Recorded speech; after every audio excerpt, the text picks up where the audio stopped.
उपविभागीय अधिकाऱ्यांपुढे अन्यायग्रस्त शेतकऱ्यांचा आक्रोश।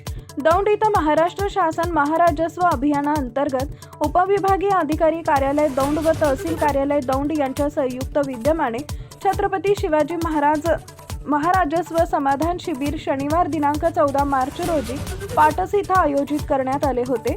यावेळी देलवडी येथील गाव कामगार तलाठी यांची तक्रार उपविभागीय अधिकारी यांच्याकडे एका त्रासलेल्या शेतकऱ्यानं केली। संबंधित अधिकाऱ्यांवर कारवाई करण्याची मागणी नागरिकांनी केली आहे।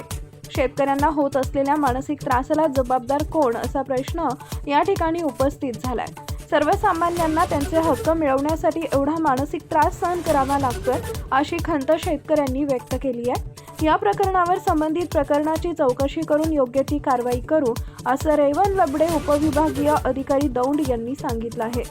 टाइम्स ऑफ महाराष्ट्रसाठी दौंड प्रतिनिधी सुमित रणधीर यांचा रिपोर्ट। बरं का निम्मा गट माझ्या भावाचा आहे, निम्मा आमचा आहे ना, विशाल पुणेकर आणि सोनू पुणेकर बरं का। आणि त्यांनी तो त्यांचा अर्धा गट विकला। अर्धा गट विकल्याच्या नंतर माझ्या सातबाऱ्यात नाव नाही यायला पाहिजे, पण त्यांनी काय केलं, त्यांच्या नावाला आळं न करता माझ्या सातबाऱ्यात नाव ठेवलं आणि घेणार आणि त्याचा सातबारा सेपरेट बनवला। आणि तो गट पूर्णपणे सामायिक गट आहे।